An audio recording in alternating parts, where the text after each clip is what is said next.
Buenas noches. A nombre de la Asamblea Nacional de Rectores y del Museo Nacional de Arqueología, Antropología e Historia del Perú, les damos la bienvenida a esta conferencia y presentación del libro Colección de Imágenes Etnográficas Andinas en Japón del Dr. Takahiro Kato.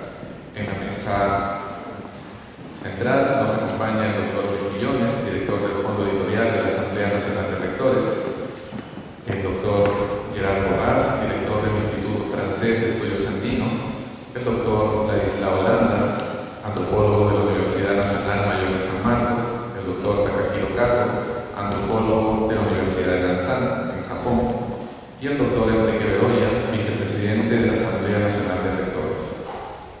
Quien nos acompaña en representación del Dr. Orlando Velázquez Benítez, presidente de la misma Asamblea Nacional de Rectores. Para empezar, tendremos una palabras de bienvenida a cargo del Dr. Luis Millones, director del Fondo Editorial de la Asamblea Nacional de Rectores. El Dr. Millones es profesor emérito de la Universidad Nacional Mayor de San Marcos y director del Fondo Editorial de la Asamblea Nacional de Rectores del Perú. Su trabajo y publicaciones se orientan a temas de etnicidad y religión popular. Ha recibido numerosas becas y premios internacionales, como la Beca Nacional de Cultura del Perú, Heinrich Howard Hughes, Rey Juan Carlos, National Geographic Society, Fulbright, entre otras. Ha sido investigador residente en Stanford Humanities Center, Simón Rodríguez de Buenos Aires, Argentina, National Museum of Ethnology de Osaka, Japón, Tinkershare de Austin, Texas, y en Cultura Hispánica en la Universidad Complutense de Madrid. Ha sido profesor visitante en Harvard University, Princeton University, Universidad de Chile, Universidad Benito Juárez de Oaxaca, México. Es autor de una veintena de libros de su especialidad. Los más recientes son Fauna Sagrada de Huaracherí, publicado por el IEP en el año 2012, y Animales de Dios, compilado junto a Alfredo López Austin, publicado por el Fondo Editorial de la ANR en el 2012. Le damos la bienvenida con un aplauso.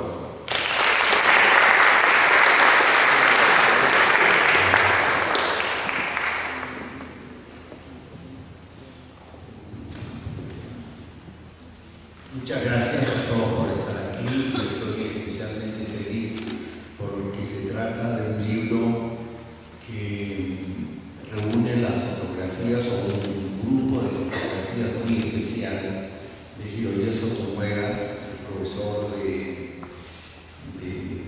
Museo Nacional Etnográfico de Japón, que fue mi colega y compañero de trabajo por más de 30 años. Estas fotografías han sido entregadas al profesor Takahiro Kato, discípulo del doctor Tomoeda, quien preparó una selección de esas fotografías para que tuvieran como primicia ser publicadas en el Perú y que responden a un tema bien específico como es el viaje que se hizo de Cusco a Copacabana en persecución de un mito, el mito de Viracocha, pero en realidad el tema es básicamente la calidad de las fotografías en color y blanco y negro que han sido ilustradas con un prólogo muy emotivo de Takahiro Kato y por un recuento del viaje que me tocó hacer. Entonces, no como colega, ni analista, ni persona que va a tratar el libro, que para eso tenemos dos magníficos intelectuales, sino más bien como editor, me satisface entregar a ustedes y para el público peruano un trabajo que era inédito y que será de extraordinaria utilidad para el futuro de las investigaciones etnográficas en el Perú, de los cuales cada vez nos estamos quedando cortos de ellas. Entonces, con mucho gusto y feliz de que Takahiro Kato nos haya entregado este material y que siga trabajando con nosotros en colaboración ahora con la Asamblea Nacional de Rectores, pues entrego para la lectura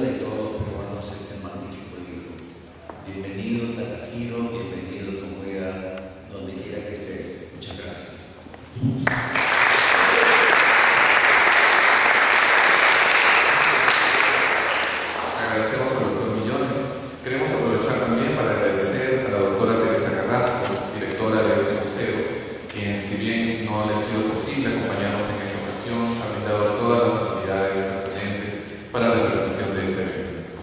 A continuación, escucharemos los comentarios a cargo del doctor Gerardo Borrás, director del Instituto Francés de Estudios Andinos. El doctor Borrás es profesor de Estudios Latinoamericanos en la Universidad de Rennes II, Francia. Dedica sus investigaciones a las relaciones entre música popular y sociedades en América Latina y en los países andinos en particular. Publicó hace poco con Fred Groner Montes y Manrique, 100 años de música peruana, y Lima, el vals y la canción criolla, publicado por el IFEA y la Universidad Católica del Perú en el 2012. Gerardo Borrás cursó Filología Hispánica en la Universidad de Toulouse de Miguel. Defendió en 1983 una tesis doctoral sobre el papel de la música en la obra del novelista etnólogo José María Arguedas. En los años 2000 orienta sus investigaciones hacia la música popular peruana de principios del siglo XX, con dos objetivos principales: proponer nuevas ediciones científicas de las grabaciones realizadas en el Perú entre 1910 y 1935 y contribuir a un estudio de la producción de objetos musicales, discos, partituras, cancioneros, etc., que permitan enriquecer el conocimiento histórico de la producción musical y la de los sectores populares de la capital peruana y en las regiones. Gerardo Borrás ha sido también responsable del Instituto de las Américas de Rennes y secretario general del Instituto de las Américas en Perú los años 2011 y 2012. Lo recibimos con fuertes palmas.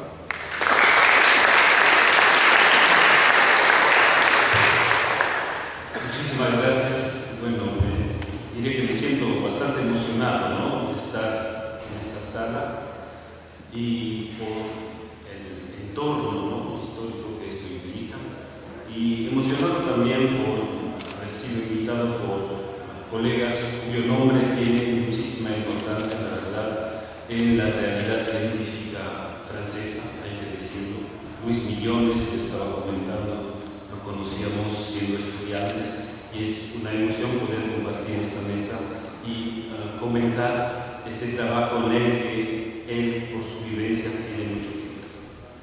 Bueno, la verdad es que cuando Luis Millones me propuso hacer un comentario de un libro, yo dije inmediatamente sí, ¿no? Encantado, por favor, será muchísimo placer.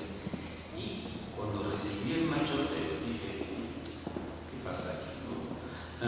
Me encontré un poco sorprendido, ¿no?, porque yo no sabía lo que era. Y dije, pero estos son unas fotos, ¿no? Pero sí, hay texto, ¿no? Hay 30 páginas de texto. Es decir, ¿qué quiero decir? Que en un primer momento me encontré un poco como incómodo, ¿no? Nosotros solemos trabajar sobre escrituras, sobre texto. Aquí tenemos argumentos y podemos decir, el autor dijo que, el otro pudo decir que, y yo vi, ¿me entiendes, no? Una situación un poco inaudita, ¿verdad?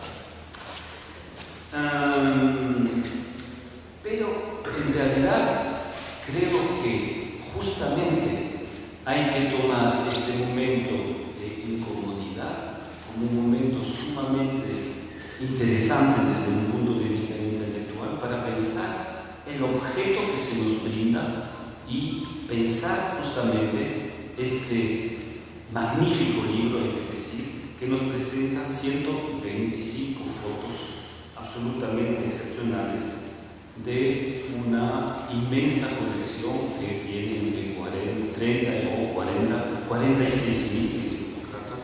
fotos del archivo entonces de Tucumán. Entonces, lo interesante es obviamente leer lo que nos dicen los autores, que en su presentación nos dan claves, nos dan elementos de contexto, pero también pensar la foto como una cosa muy interesante, como una herramienta, como un objeto que a la hora de pensar lo que nos brindan las ciencias sociales pueden ser muy interesantes. Es decir, que no solo el objeto estético, sino los cuestionamientos que podemos hacer acerca de las fotos. Es un poco lo que quisiera explicar de mi dar un testimonio de lectura que hice sobre este tema. Los dos textos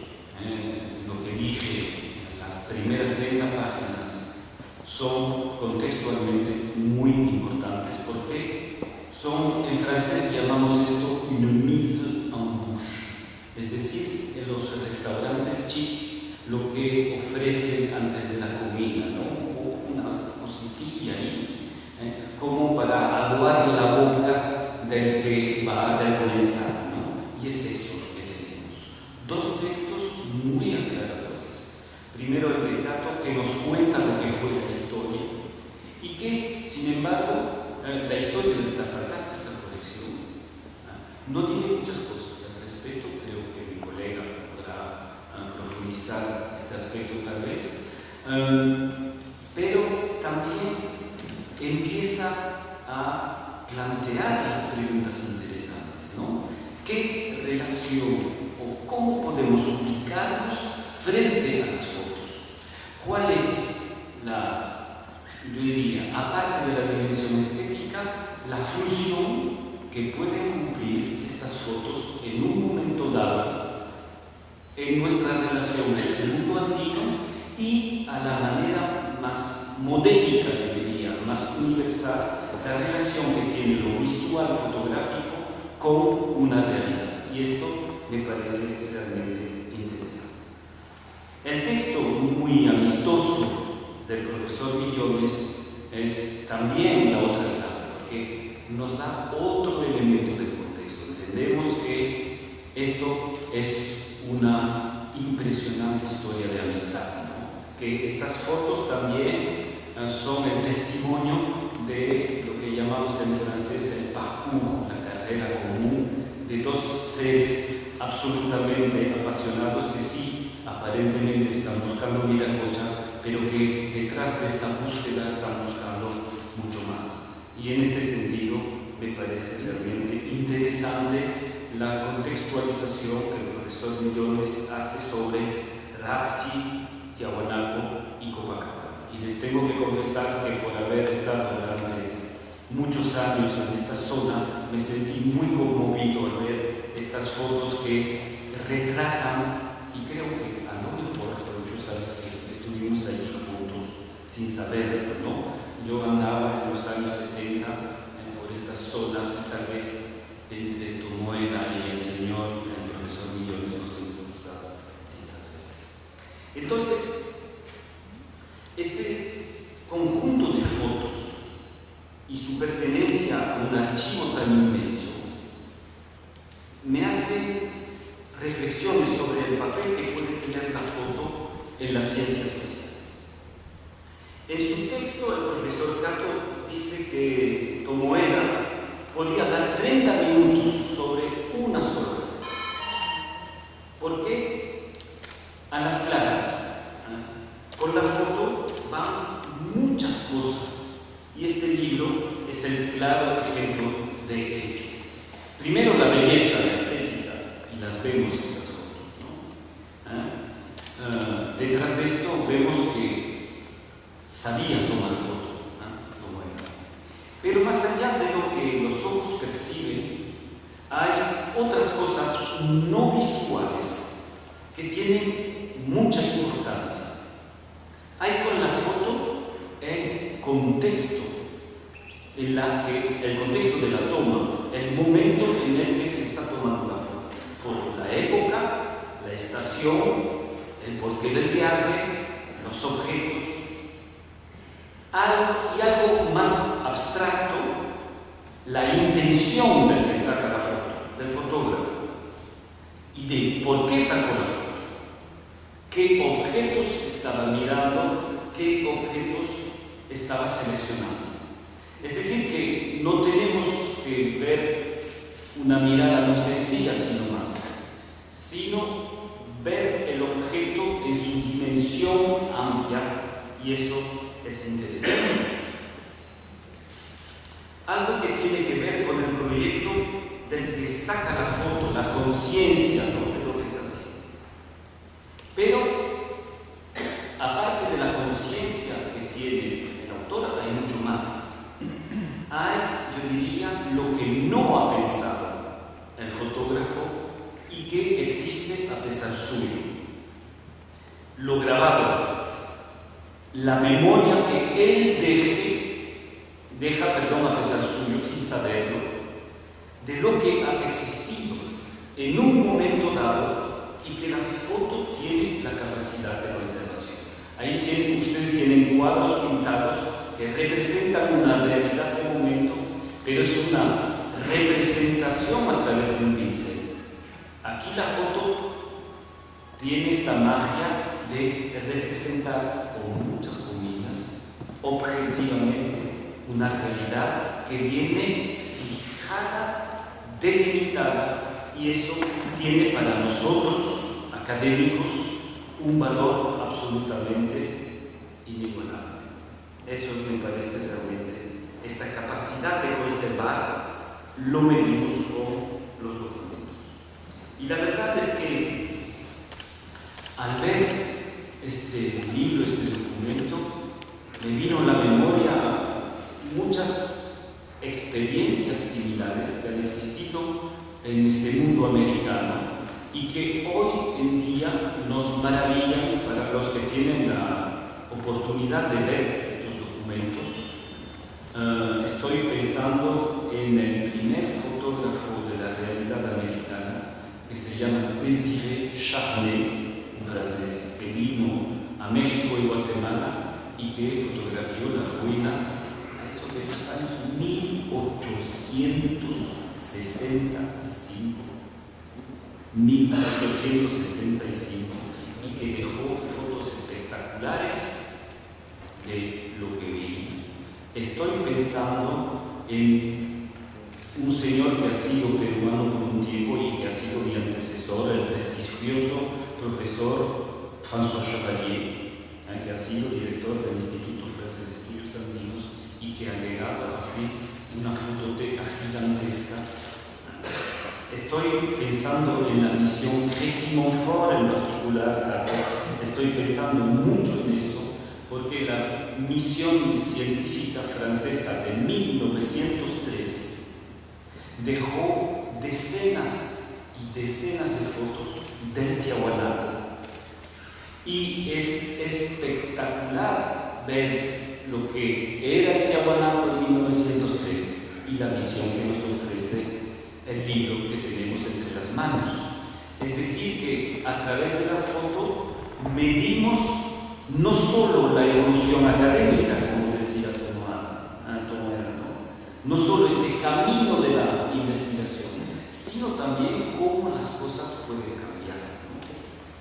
Entonces, creo que he hablado mucho, pero realmente insistir en lo que tenemos.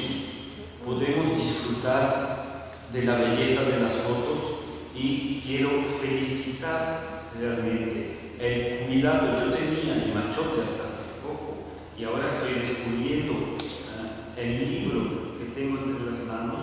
Y por ser editor de varios libros, puedo decir que estamos aquí con un muy alto cuidado editorial. Es ya en sí mismo una obra de arte, pero repito que para las ciencias sociales podemos ir mucho más allá y pensar el papel que están cumpliendo estas 46.000 fotos para la investigación y las ciencias sociales. Un pequeño elemento que si le dije al profesor Cato, le voy a hacer una preguntita. Y tan solo una pequeña cosa, que yo lamento que siempre uno tiene que hacer una pequeña cosa diciendo que lamenta, no quedarse. Sí, hay una pequeña cosa que lamento. No tener la foto de la cámara de Tomoera. No tener información sobre las herramientas que han servido a crear esta maravilla y este archivo de 46 años. Muchísimas gracias.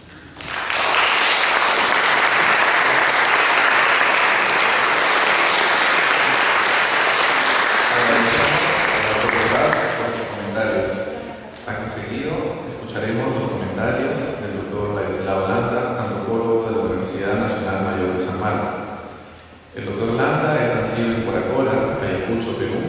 y realizó estudios de antropología en la Universidad Nacional Mayor de San Marcos, de maestría en la Facultad Latinoamericana de Ciencias Sociales, Flaxo, Ecuador, y de doctorado en la Universidad de Brasil. Es profesor del Departamento de Antropología de la Universidad San Marcos, ganador del concurso de ensayos Los legados teóricos de las ciencias sociales en América Latina y el Caribe, organizado por el Consejo Latinoamericano de Ciencias Sociales, Flaxo, Argentina, con el ensayo Pensamientos indígenas de nuestra América, en el año 2004. Ha publicado libros y artículos en Perú, Brasil, Ecuador y Argentina. Lo recibimos con un aplauso.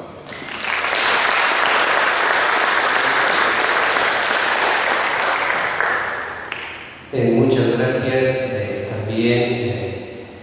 Para mí es un gran honor, un placer estar aquí en la presentación de este libro del Dr. Caco sobre las fotografías de Tomoeda.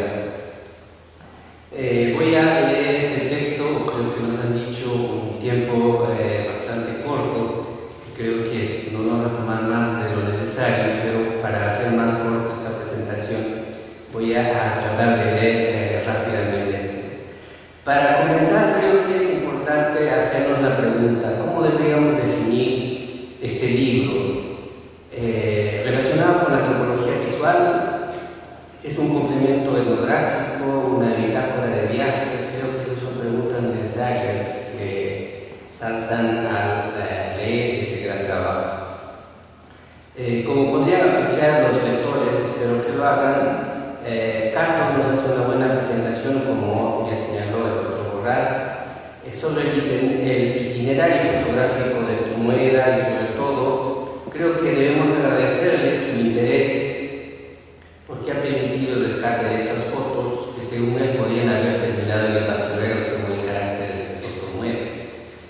Gracias a Caco sabemos también en esta presentación que puede dividirse la trayectoria etnográfica del doctor Tomoeda en 7 etapas, donde sin duda la fotografía ocupa un lugar importante, comenzando por su primera experiencia de fotógrafo en una misión arqueológica en Cotoche en 1960.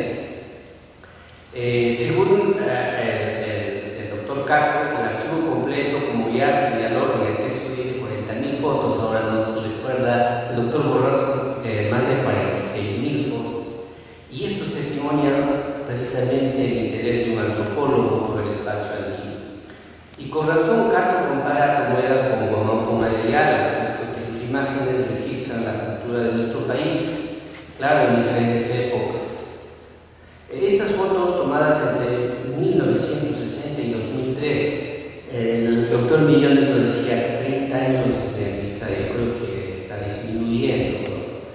A los años de esa amistad es desde 1960, desde esa época en la que se encontraron en Guamán hasta un poco más, ¿verdad? Estas fotos remuestran precisamente cambios importantes también en nuestro país, de 1960 hasta hoy.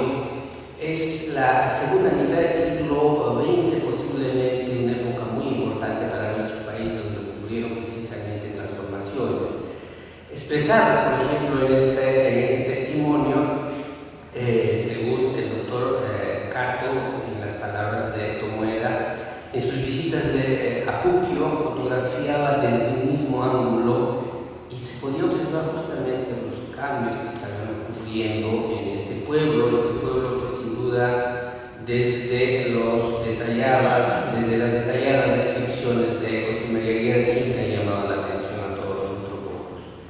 Pero volvamos a este libro, que en realidad son más de 135 tomas, en realidad, si contamos este gran trabajo. Este libro estaría incompleto sin este importante comentario de Lucho Millones, con quien Tomoeda trajinó en este y otros periplos, ¿verdad? Entonces, esta vez nos cuenta Millones que fue en el 2001 cuando decidieron hacer este viaje que se inicia en Rachi y termina en La Paz, si observamos la secuencia de las fotos. El objetivo de este viaje o misión, como dice Millones, que fue para rastrear la figura de Huiracocha desde su templo, posible morada en Rachi, hasta hasta el lago Titicaca. Aquí estamos obviamente frente a un interés histórico que los investigadores muy versados en el tema nos plantean. La coherencia de las fuentes históricas con el contexto geográfico y los restos arqueológicos. Rachi, creo que para los quechua-hablantes significa literalmente pedregoso, accidentado. Quienes han visitado este monumento arqueológico, por ejemplo, pueden percibir que está rodeado de un terreno accidentado y muy pedregoso. Millones nos recuerda que está ubicado en una zona de restos volcánicos. De este lugar podemos apreciar 28 tomas muy hermosas hechas por Tomueda. En algunos de ellos obviamente aparece Lucho como una especie de guía. Tuve la suerte de conocer Rachi en 1990, asistí a un famoso festival que se realiza en junio, si mal no recuerdo, donde están presentes músicos de Bolivia, Argentina. Luego, hace un par de años, en el 2011, estuve también con un grupo de músicos charanguistas que habíamos asistido a un festival internacional en Cusco y bueno, las delegaciones decidimos ir a Rachi y volví a ver este monumento que hoy cada vez más está siendo mucho más conservada, mucho más protegida, ¿no? Y también cobrando los pases o las entradas respectivamente.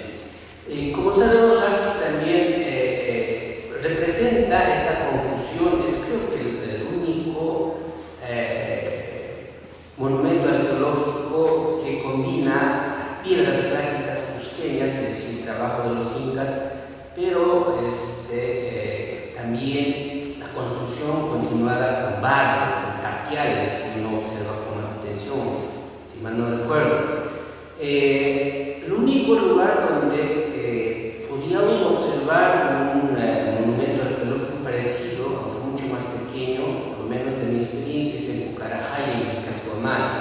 Con algunos arqueólogos visitamos este lugar y se parecía a lo que yo les comentaba, que esto era muy semejante a lo de Rachi precisamente, ¿no?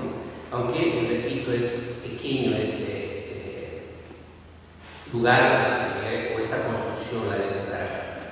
Las siguientes 58 fotografías corresponden a Tiahuanaco, este fabuloso centro arqueológico que, como ustedes saben, está cerca del lago Titicaca. Para quienes conocen, pueden recordar justamente la inmensidad, son cerca de 3 kilómetros de extensión que tiene este monumento.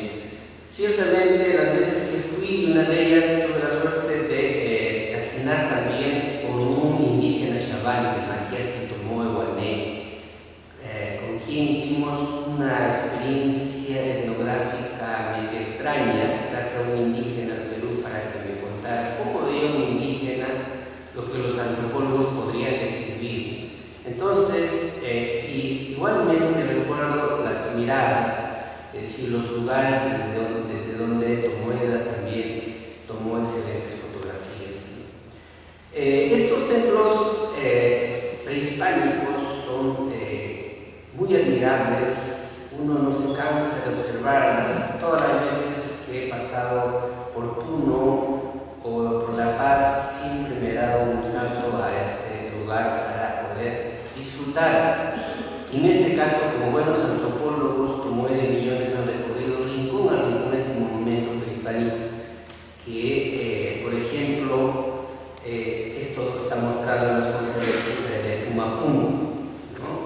Que generalmente poco se interesan. Está a un extremo que no llama mucho la atención, ¿no? Entonces, Tomueda se acercó y ahí realmente restauraron muy poco esta sección.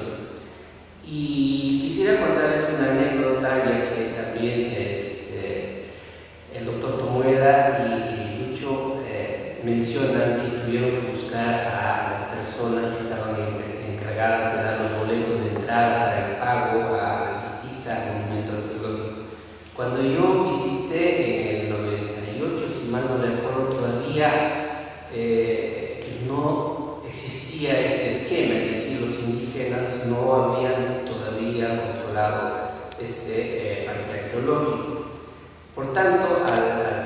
acercarme a la boletería, opté por una estrategia. No hablé nada, solo pedí que me dieran una entrega con una señal y me dieron un boleto que correspondía a un boliviano, porque si decía que era peruano me cobraba el triple, ¿no? Entonces, bueno, estas cosas que a veces son muy importantes, como es decir, los parecidos étnicos que ayudan a veces a ahorrarse un dinero. A propósito de Tiahuanaco, también recuerdo, por ejemplo, en una de las visitas, creo que fue en el 98, también fui un día domingo y vi cómo izaron la bandera boliviana junto a la otra bandera roja con la imagen de Che Guevara en la plaza de Tiahuanaco, ¿no? Donde ustedes pueden ver excelentes fotos también hechas con las piedras llevadas de las ruinas.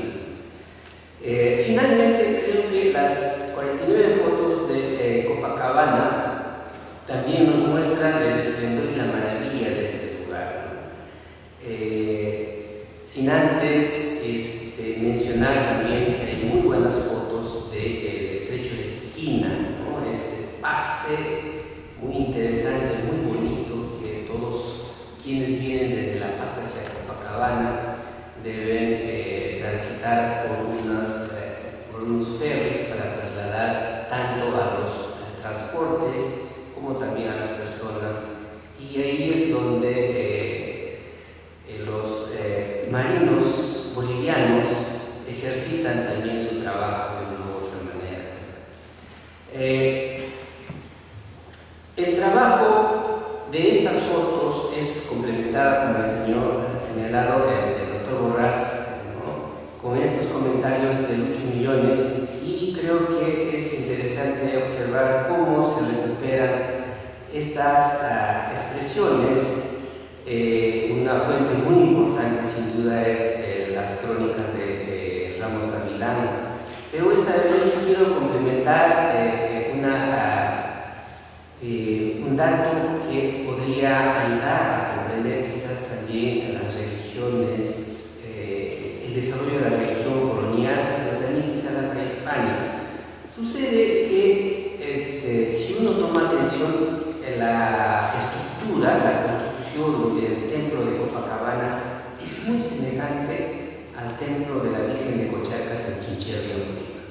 Es un templo en forma de cruz, como nos han explicado algunos arquitectos, pero lo interesante, por lo menos para mí, es que está rodeado por una muralla no muy alta, pero en las esquinas de este amurallado existen unas pequeñas capillas donde, en el caso de Cochacas, por ejemplo, se hace el velatorio a las vírgenes peregrinas, es decir, a las réplicas pequeñitas que los quimichos llevan a lo largo del territorio peruano. Y esto estando en Copacabana, igualmente uno observa que esta estructura, y no olvidemos, esto tiene un sentido sin duda. Lo que pasa es que la Virgen de Copacabana es una réplica de la Virgen de la Candelaria, ¿no? Y la Virgen de Cochacas es una réplica de la Virgen de Copacabana.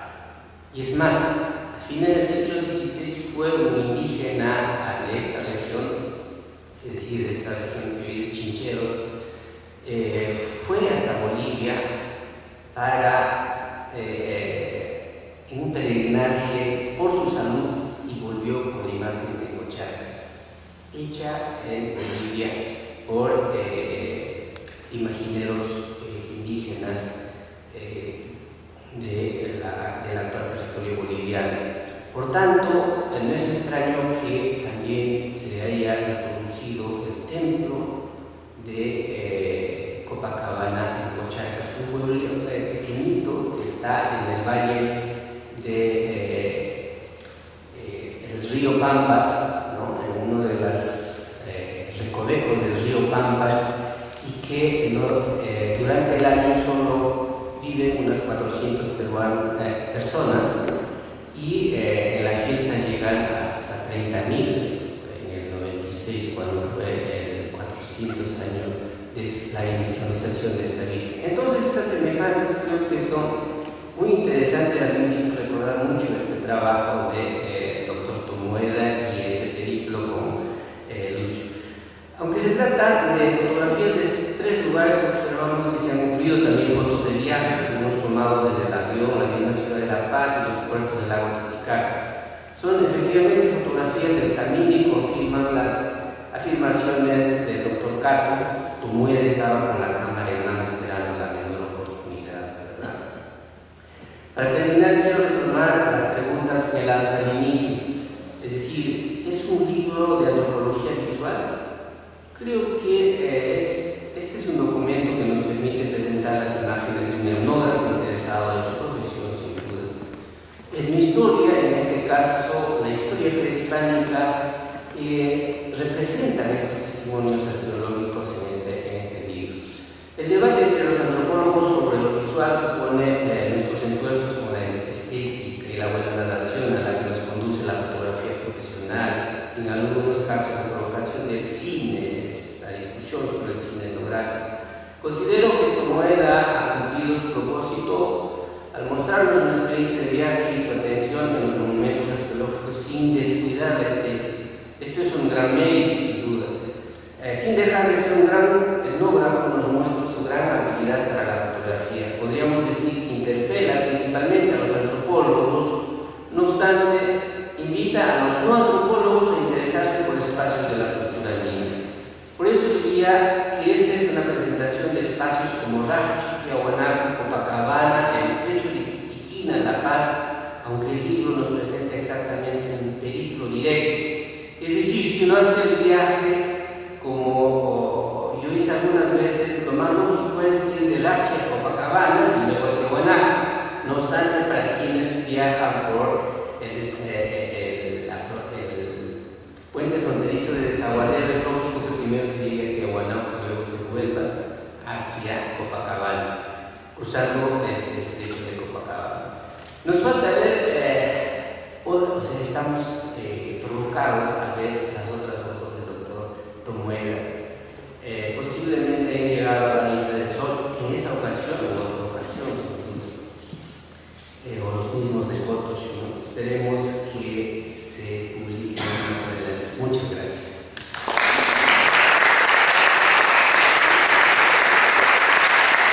Muchas gracias a la de la Universidad Nacional de San Marcos. Acto seguido escucharemos al doctor Takahiro Kato, antropólogo de la Universidad de Nanzán. El doctor Kato es doctor por la Universidad Iberoamericana de México. Se desempeña como profesor principal de la Universidad de Nanzán, en Japón, donde es director del Centro de Estudios Latinoamericanos. Además, dirige el proyecto de la colección de las fotografías etnográficas andinas del Museo de Antropología de Nanzán, así como de la revista anual Perspectivas Latinoamericanas. Es coautor de diversas publicaciones, entre las que destacan Dioses y Demonios del Cusco, compilación realizada junto a Iloyasu Tomoeda y Luis Millones. Desde el exterior, el Perú y sus estudiosos, editado por Luis Millones, y Ensayos de Cultura Virreinal Latinoamericana, editado con Juan Ceballos Aguilar y Luis Millones. Lo recibimos con un aplauso.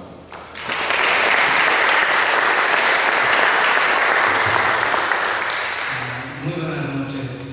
Al principio, el doctor Millones me decía que tú no necesitas preparar nada, entonces realmente casi no preparé nada, pero no me frente a ustedes ya tengo que seguir hablando algo. Entonces yo voy a hablar algo de la vida de Tomoeda. Bueno, el doctor Tomoeda casi no tomaba, o sea, él no aceptaba, su cuerpo no aceptaba el licor, pero él tiene 3 vicios. Uno es fumar, él fumaba mucho. Yo siempre trabajo con él, pero normalmente en un cuarto todo lleno de humo, entonces es su vicio. Y segundo vicio es montar caballo. Le gustaba mucho, no solamente montar caballo, sino apostar. Y siempre perdía. Pues, pero perdía, por eso él quería controlar de alguna manera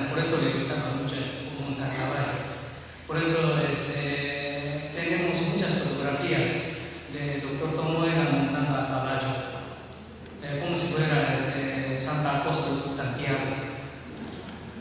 Pero sin espada, entonces no es Santiago. Y tercer vicio es sacar la fotografía. Francamente a él no le gustaba cargar cosas pesadas, pero siempre llevaba la cámara, siempre llevaba 2 cámaras y también lentes pesados. Y sacaba muchas fotos. Y acumulando esas fotos, en fin, esas fotografías se convirtió en la colección de sus fotos etnográficas. Así que ahora primero voy a hablar sobre la vida de estudio de Dr. Tomoeda. Como ya otros colegas les explicaron que Tomoeda es fundador de colección Imágenes Etnográficas Andinas, que está en el Museo de Antropología de la Universidad de Nanzán, donde yo trabajo. Es un antropólogo cultural muy conocido entre los andinistas. Antes de entrar en el tema central, voy a explicar brevemente sobre la historia de estudios andinos de Tomoeda. En el año 1963, Tomoeda llegó a Perú. Siendo estudiante de posgrado, participó a la misión científica de la Universidad de Tokio. No era estudiante de arqueología, pero el director de la misión, el famoso Dr. Seiichi Izumi, le encargó a fotografiar el proceso de la excavación en el sitio famoso Potosh. Para acabar la misión arqueológica en Potosh, Tomoeda decidió quedar más tiempo en el Perú y fue a Ayacucho, tal vez recomendado por sus amigos jóvenes de aquella época y ahora son estrellas de arqueología, antropología e historia, por ejemplo, el doctor Enrique González Párez, el doctor Luis Millones o el doctor Luis Lumbreras, entre otros. Ayacucho se dedicó a investigación antropológica en una comunidad campesina, Socos. En los primeros años de la década 60, la mayoría de los campesinos ayacuchanos no hablaban castellano, sino solamente hablaban quechua. Así que él tenía que aprender quechua forzosamente. Pero aparte de la cultura serrana, el joven Tomoeda tenía interés también en la selva. Así que viajó al Alto Urubamba para conocer la vida selvática con el fin de tener una visión más amplia como antropólogo. En el año 1966 regresó de nuevo a Huánuco para participar en otra misión arqueológica del Japón. Pero ese año se dedicó al estudio antropológico junto con Shozo Masuda, ya no como fotógrafo, sino un antropólogo hecho y derecho. Al terminar este trabajo, volvió a Japón para colocarse en la Universidad de Saitama, cuyo rector era el doctor Eiichiro Ishida, o sea, el fundador y el primer líder de misión arqueológica de la Universidad de Tokio. En el año 1976, la vida de Tomoeda cambió totalmente. Se pasó al Museo Nacional de Etnología de Osaka, donde trabajaba Tatsuhiko Fujii, que era colega muy importante de Tomoeda. En el año 1968, aparte de la misión arqueológica, se lanzó la primera misión de la investigación etnográfica al Perú, cuyo director era el famoso traductor de las crónicas Shozo Masuda. Desde el año 1983, Tomoeda se encargó del líder de la misión antropológica y dirigió en total 9 equipos de investigadores. bajo la dirección de Tomoela, realizamos el trabajo de campo en el año entre 1983 hasta 2003. Luego, él participó también en las misiones organizadas por sus colegas como Fuji, Kimura y también Erwin. Cada misión duraba en general 3 años. Resulta que orientaba la antropología andina en Japón más de 30 años. Otra actividad importante de Tomoela fue organizar varias series de reuniones de estudios en el Museo de Tecnología donde trabajaba. Eran los estudios interuniversitarios y participaban los antropólogos, arqueólogos, historiadores, hasta los literatos en el ambiente interdisciplinario. De ahí se publicaron varios estudios como resultado de la investigación. Se editaron siempre en castellano. Eso nos costó mucho trabajo, pero él nos exigía. El líder no nos permitió escribir en nuestro idioma, ya que nosotros investigamos en Perú. Siempre él decía, investigamos en Perú, por eso el primer lector tiene que ser peruano. En el año 1996 se retiró del Museo de Tecnología de Osaka y se pasó a la Universidad de Ciudad de Hiroshima y falleció en 2009. En este trasfondo histórico, ahora voy a explicar sobre las fotos de Tomoela. Como ya mencioné, en 1963, siendo estudiante de doctorado en la antropología cultural, participó por primera vez como fotógrafo documentalista en la expedición científica japonesa dirigida por Seiichi Izumi. Luego, durante 45 años de estudio, Tomoela sacaba más de 46.000 fotos, sobre todo de los grupos étnicos andinos, de su paisaje, de la vida cotidiana o la costumbre durante la investigación de campo. Y finalmente, en 2005, donó generosamente toda la colección al Museo de Antropología de la Universidad Nanzan, con una esperanza de que las utilizaran, soñando con el desarrollo de la antropología andina. A propósito, nuestra colección se especializa en las imágenes del medio ambiente y los aspectos vívidos de la vida de las regiones por donde pasó o vivió Tomoela. Así que cuenta muchas fotos que huelen a la humanidad vital. Por ejemplo, las látigos de su lucido, los instrumentos del rito o del prato en un restaurante rural, etcétera, etcétera. Las fotos tal vez no se atreverían a sacar otros fotógrafos comerciales o otros artistas. Pero Tomoela las ha firmado, puesto que a él le pareció justo tomarlas considerando que todo lo que se ve era una parte de la vida del pueblo.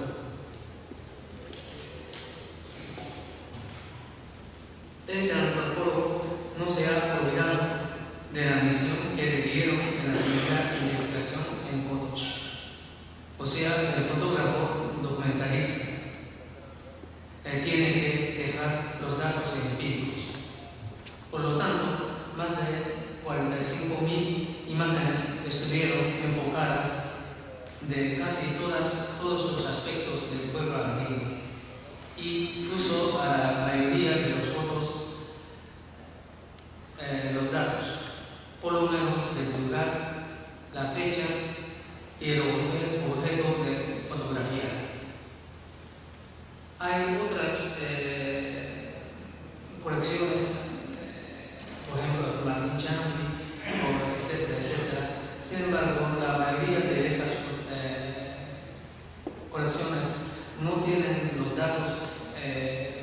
documentales, pero en cambio la colección de Como Era tiene esos datos, como les dije ya, el lugar, fecha y el objeto de fotografía. Entonces, la colección es sumamente importante. Pero, sin embargo, no hay que olvidar que el medio fotográfico como diapositiva, negativo o la película, al transcurso del tiempo se daña inevitablemente empeoramiento de colores y nitidez, que en consecuencia puede perder los datos etnográficos de gran valor. De hecho, al momento de la donación de la colección, casi todas las diapositivas de la década de 1960 se habían percibido la decoloración y deteriorado debido a las reacciones químicas que se ocurrieran en la emulsión. De ahí que nos dimos cuenta de que era urgente conservar en la forma de los datos digitalizados para que mantuvieran la calidad y los colores a nivel del momento de fotografiar. El proyecto de la digitalización ya está por concluir, pero duró 6 años. Él sacó casi más de 40 años y nosotros tuvimos que trabajar 6 años para digitalizar todo. Pero para nosotros ha sido muy interesante y también es un placer ver sus fotografías de Como Era. Y también ustedes pueden comprar ese libro, y también no solamente eso, sino que ustedes pueden ver en casa con la computadora. Se puede ver una parte de la colección en la página web. Busca la Universidad de Lanza y Museo de Antropología. Ahí ustedes pueden ver más de 300 fotografías tomadas por Como Era. Y así nosotros queremos mostrar las obras de Como Era, y también pensamos promover las actividades de exhibirla tanto en el extranjero como en Japón. Y también estamos dispuestos a corresponder toda la demanda de consulta. ¿Por qué? Porque la colección ya no es propiedad personal de Como Era. Siempre decía, no es mía. Tampoco también él decía que tampoco es exclusivamente para los visitantes del Museo de Antropología de la Universidad de Lanza. Pues, ¿de quién? Pero él decía, tampoco es para los privados, sino que es para todos. ¿Por qué? Porque la colección es un testimonio imborrable de la historia y es una parte del patrimonio de humanidad. Por eso la colección se tiene que estar abierta para todos. Esa es la enseñanza de Como Era, y eso es lo que esperaba nuestro maestro para la colección de las fotografías. En el inicio yo le dije que él no le gustaba mucho montar a caballo, y él